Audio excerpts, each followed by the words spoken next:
I'm ostracized and traumatized by everything I'm not alright. I'm lost inside, and anything I say you better listen up closely. Mostly, I'm the one and only. Bring it home slowly. Hand your boy the trophy. Patience is holy moly. I got him hating on me like Michael. Yo, konnichiwa. Di video kali ini gue bakal ngebahas lanjutan dari pembahasan Tensura. Tapi sebelum lanjut ke videonya, buat kalian semua yang baru bergabung atau baru mampir ke channel ini, bisa bantu channel ini dengan cara klik tombol like, tombol subscribe, juga nyalain loncengnya, agar kedepannya video-video di sini juga semakin membaik lagi. Dan kalau ada salah dalam penyampaiannya, mohon dimaafin. Yaudah, gak usah lama-lama, kita langsung aja yuk gas ke videonya. Cerita dimulai. Di sisi lain, seluruh pasukan Leon menjadi sangat gugup. Bahkan Raja Iblis Leon sampai berkata, padahal mereka hanya berjumlah 8 orang, tapi kekuatan itu bener-bener nggak logis, sampai kotaku dengan mudah ditembus. Mendengar itu, Gi pun berkata, apakah Leon udah ngasih tahu Rimuru? Tapi nggak bisa, karena ada semacam gangguan komunikasi sihir di sana. Dan gak lama setelah itu, terlihatlah Felzar muncul di medan perang. Leon dan Gi pun langsung mengerti situasinya. Leon berkata, apakah mereka harus menunggu sampai bala bantuan dari Rimuru tiba? Tapi nggak bisa, karena menurut Gi, dengan adanya Felzar di sana, yang ada seluruh pasukan Leon bisa terbantai. Makanya mereka nggak boleh diam aja di sini. Dan sebelum Rimuru tiba, semuanya harus bisa menahan serbuan dari pasukan musuh. Dengan wajah tersenyum, Gi juga berkata, dirinya sendiri yang akan menghadapi True Dragon Felzar. Mendengar kata-kata dari Gi, Ren dan Mizari minta izin untuk ikut. Itu karena kekuatan mereka saat ini telah meningkat sangat tinggi. Bahkan dalam uji latihan aja, seorang Raja Iblis Leon sampai kesulitan menghadapi sosok Ren. Gak cuma itu, meski Mizari terlihat kalem-kalem aja, tapi saat ini dia menyimpan kekuatan yang sangat besar. Namun tiba-tiba datanglah Mamang sejuta umat. Siapa lagi kalau bukan Mamang Diablo? Dengan santai, Diablo berkata, Kufufufu, kalian berdua sangat lemah. Daripada nggak berguna, mending nggak usah ikut. Aku sebenarnya nggak mau bantu Gi, tapi aku menghormati perintah tuanku Rimuru. Jadi ayo maju dan kita bantai semuanya. Mendengar itu, Gi kesal karena Diablo makin rese. Dan setelah itu, semuanya pun langsung berangkat memenuhi tugasnya masing-masing. Dan setelah kepergian mereka, suasana pun menjadi semakin kacau. Karena itu, muncullah para jenderal iblis bawahan Gi, atau lebih tepatnya bawahan Mizari dan Ren. Mereka pun meminta izin pada Leon untuk ikut bergabung dalam pertempuran. Salah satu pemimpin iblis bernama Misora, dia merupakan jenderal iblis bawahan Ren. Meski dia lebih lemah dari Mos, tapi kemampuan bertarungnya cukup mengesankan. Dan salah satu pemimpin lagi bernamakan, yang merupakan jenderal iblis bawahan Mizari. Dan untuk 4 iblis lainnya bahkan setara dengan pemimpin pasukan dari Raja Iblis Leon. Dan karena itu, tanpa perlu lama-lama, Leon pun langsung memberikan mereka izin turun ke medan perang dan meminta mereka bekerja sama dengan para pasukan Leon. Dan setelah itu, Jenderal Iblis pun langsung turun ke medan perang. Saat ini, di sisi Leon, ada 2 ksatria utama. Itu adalah Aros dan Claude. Dan gak lama setelah itu, getaran dahsyat mulai menggemparkan seluruh istana. Ini terjadi akibat amukan dari Vega yang semakin menggila. Para jenderal iblis saat itu terus menahan pergerakan dari Vega. Dan di sana ada juga pemimpin ksatria putih Leon yang bernama Metal. Dan karena dia punya sihir pemulihan, para iblis dan pasukan Leon jadi bisa nyerang balik si Vega. Tapi di sini Misora mulai menyadari, meski mereka ikut bergabung, mengalahkan Vega masih mustahil. Karena saat ini dari eksistensi poin Vega aja, itu tuh udah lebih dari 10 juta. Sedangkan para iblis hanya sekitar 500.000 dan Misora sendiri cuma punya EP 700.000. Ditambah semua iblis belum punya skill ultimate. Bahkan melihat kehadiran mereka, Vega terus tertawa. Vega berkata, "Wah, hahaha, kalian sangat lemah. Kekuatan segini mana bisa mengalahkanku yang hebat ini? Bagusan kalian nyerah aja dan jadi makananku." Vega saat itu terus menginjak-injak harga diri mereka. Tapi ternyata memang itulah strategi para iblis. Jadi dengan memanfaatkan kepribadian dari Vega, mereka tuh mau Vega mengamuk dan mulai lengah.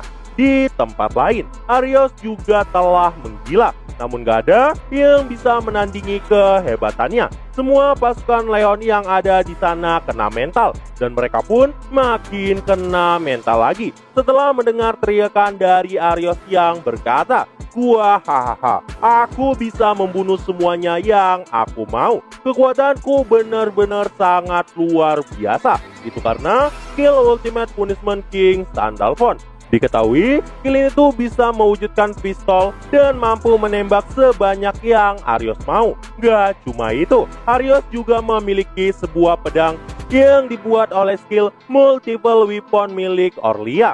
Dan saat ini, kedua senjata yang Arios pegang telah ada dan melebihi tingkat mitos. Dan karena itulah, Arios mampu membantai para kesatria Leon dengan sangat mudah. Namun gak lama, iblis yang bernama Khan muncul di sana. Tapi tetap aja, mereka masih gak bisa apa-apa.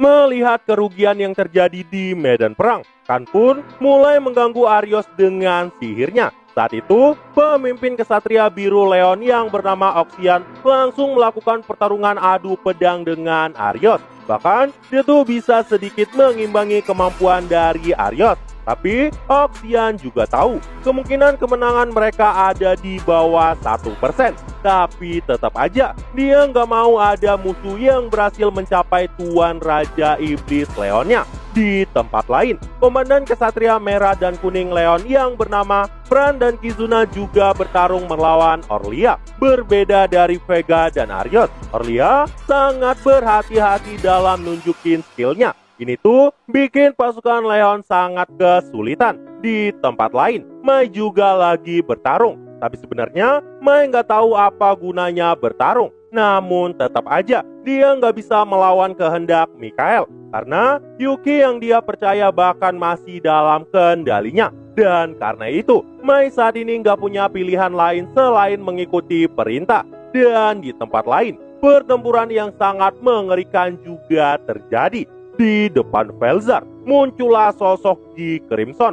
Saat ini, Velzar sama sekali nggak menahan kekuatannya dan telah masuk ke mode serius. Bahkan dari sorotan matanya, semuanya bisa merasakan aura membunuh yang sangat luar biasa. Di sisi lain, G sangat menyadari situasi saat ini. Velzar yang sekarang adalah sosok yang sangat berbeda. Dan ketika dia muncul di depan Velzar, Velzar sangat bahagia sambil berkata, "Aku cinta padamu G Crimson. Jadi cobalah untuk lebih hebat dariku." Melihat Velzar menantang dirinya, G pun berkata, "Cih, kali ini pasti akan sangat merepotkan." Dan setelah kata-kata itu, G juga mulai serius. Dan dalam sekejap, tepat di atas kastil Leon, dua kekuatan terkuat mulai berbenturan. Dan di sini diketahui jumlah eksistensi poin dari Raja Iblis G Crimson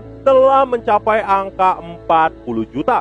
Tapi untuk Velzar, jumlahnya 2 kali lipat dari kekuatan G Crimson, sekitar 80 juta. Tapi anehnya, G mampu mengimbangi semua serangan dari Velzar. Bahkan diketahui saat berhadapan dengan Felgreen dan Veldora, Velzar gak pernah seserius ini. Bahkan saat dirinya memusnahkan Veldora dulunya, Velzar cuma memberikan serangan main-main. Tapi serangan seperti itu gak akan ada artinya sama G. Dan karena itulah Velzar cuma serius ketika dirinya menghadapi sosok G. Alasan kenapa G mampu melawan dirinya, itu karena kemampuan bertarung G sangat luar biasa. Bahkan sambil bertarung dengan Velzar, G masih menjaga agar wilayah Leon gak terpengaruh. Karena kalau seandainya Gi diem aja dari tadi, kota itu udah pasti hancur kurang dari 5 detik. Dari sini aja kita bisa melihat betapa mengerikan sosok Gi Crimson. Bahkan melawan True Dragon terkuat dia masih terlihat jauh lebih unggul. Tapi Gi juga sadar pertarungan ini nggak bakal ada ujungnya. Sampai pada akhirnya Gi mulai merasakan Velzar nggak sepenuhnya lagi dikendalikan. Dan entah kenapa Velzar yang sebenarnya nggak mau melawan dominasi Mikael. Dan karena itu Gi jadi tahu nggak ada hal yang bisa dilakukannya selain terus bertarung. Gi berkata, "Kau sangat menyedihkan." Mendengar itu, Velzar sempat tersentak. Namun tanpa rasa takut, Gi terus melepaskan kekuatan seriusnya di hadapan sosok Velzar. Ini bahkan sampai membuat sosok Velzar kewalahan. Namun, scene kemudian berpindah, menampilkan pertarungan Mamang Diablo. Saat itu, Diablo muncul di depan sang komandan penyerbuan. Yap, itu adalah Veldue. Dan tepat di sisi Veldue, ada sosok Zalario. Melihat kehadiran Diablo, Veldue langsung berkata, Diablo terlalu bodoh karena berani menantang mereka berdua sendirian. Namun, Diablo malah berkata, bukankah kau pernah berkata padaku, bersiap di pertemuan selanjutnya? Saat ini, aku udah datengin dirimu, jadi bisakah kita mulai bertarung? Namun, Veldue nggak mau. Dia pun minta Zalario untuk menghadapi Diablo, karena Veldue punya tugas yang harus dia lakukan. Bagi Veldue, Diablo adalah iblis yang paling merepotkan dirinya. Makanya, dia tuh males melawan Diablo. Saat Diablo mulai menghalangi Veldue, tiba-tiba Zalario langsung melesat menyerang. Zalario berkata, "Aku nggak nyangka primordial hitam yang barbar bisa dapetin nama. Tapi ya udahlah, ayo kita lihat seberapa kuat dirimu." Oh iya, karena baru bereinkarnasi, Zalario pede akan menang di sini. Dia pun langsung memusatkan energi sihir dengan kepadatan maksimal. Semuanya terpisah terbang langsung menghantam Diablo. Namun dengan wajah bosan, Diablo berkata, "Aduh, jadi cuma segini." Seketika, Diablo dengan mudahnya menyentil dan menghindari semua serangan dari Zalario. Dan berkata, apa Zalario cuma pemula yang suka buang-buang kekuatan sebanyak itu sia-sia? Mendengar itu, Zalario sangat kesal dan berkata, "Kau jangan sombong dulu, kau nggak ada apa-apanya untukku. Bahkan jumlah kekuatanmu sangat jauh di bawahku. Jadi jangan kira kau mampu mengalahkanku." Memang faktanya, saat ini Zalario berbeda dari saat dia menyerbu labirin. Selain kekuatan tubuhnya yang meningkat, saat ini eksistensi poin Zalario sudah melebihi angka 20 juta. Bahkan Zalario yakin dirinya yang sekarang gak bakal kalah dari True Dragon sekalipun. Tapi melihat kesombongan Zalario, Mamang Diablo cuma bilang, "Kau harus menghemat energimu dalam pertarungan melawanku, karena ini akan jadi pertempuran yang panjang. Jadi tolong jangan bertindak bodoh. Aku kan jadi nggak semangat melawan orang bodoh seperti dirimu." Melihat itu, Zalario sangat kesal. Dia ngira Diablo cuma mancing-mancing amarahnya. Padahal kenyataannya, Diablo sebenarnya tulus mengajari Zalario karena Diablo nggak suka melawan lawan yang bodoh. Tapi Zalario malah bilang, jangan sok-sokan ngajarin dirinya. Selama ini, Zalario udah bertarung melawan para insektar di garis depan. Mereka adalah musuh alami para iblis. Jadi, Diablo yang iblis pasti bukan tandingan Zalario. Namun Diablo dengan santai berkata, "Itu memang mengesankan. Tapi jangan khawatir, aku telah bertarung sama Zegion. Selain dia insektar yang kuat, dia juga telah diberi sel tuanku Rimuru. Dan bagiku, dia adalah lawan yang sangat sulit untuk dikalahkan. Bahkan aku sampai pernah mati dibuatnya." Dan di sini mulai terungkap satu fakta kebenaran. Alasan kenapa Diablo pernah kalah dari Zegion dalam latihan. Itu karena Diablo telah membuat aturan mutlak khusus melawan Zegion. Diablo nggak boleh menargetkan bagian yang terbuat dari sel Rimuru. Jadi, meskipun Diablo mampu menembusnya, Diablo nggak bolehin dirinya sendiri nembus tubuh suci yang berisi keagungan tuannya. Dan karena alasan ini, Diablo pernah kalah dari Zegion. Oh iya, aturan ini tuh Diablo ciptakan untuk para iblis yang lain juga. Dan karena aturan ini juga, ketiga iblis primordial lain gak pernah sekalipun menang melawan Zegion.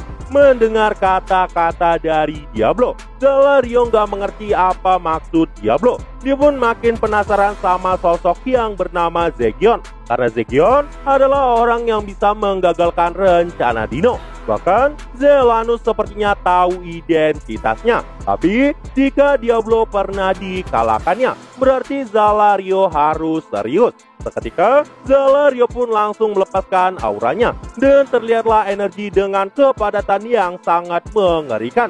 Saat itu Diablo pun tersenyum, seolah berkata, "Ini baru yang namanya pertarungan. Ayo, hiburlah aku semampumu." Dan saat itu, pertarungan antara Diablo dan Zalario langsung dimulai.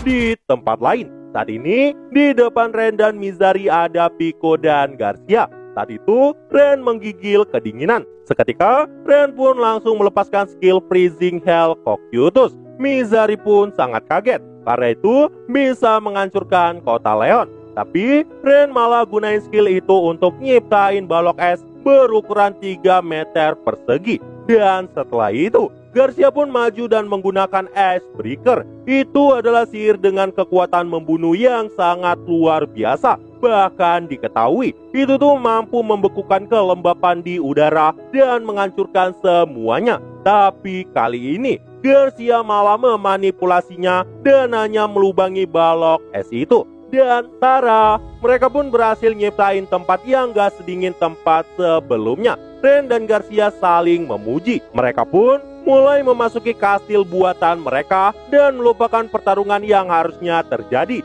Mizari yang ditinggal sendirian jadi kebingungan. Dan daripada Mizari gabut ngutipin salju di sana, dia pun jadi ikut neduh sama yang lain. Astaga, ketika semuanya pada ngewar, yang ini malah ngerumpi. Nah, jadi itulah untuk pembahasan kali ini. Dan tunggu video-video gua selanjutnya. Dan see you. I said you better watch what you're doing, 'cause I ain't gonna stop when I'm moving. I'm headed to the top, I'ma do it. I'm headed to the top, I'ma prove it. And baby girl, I like what you do.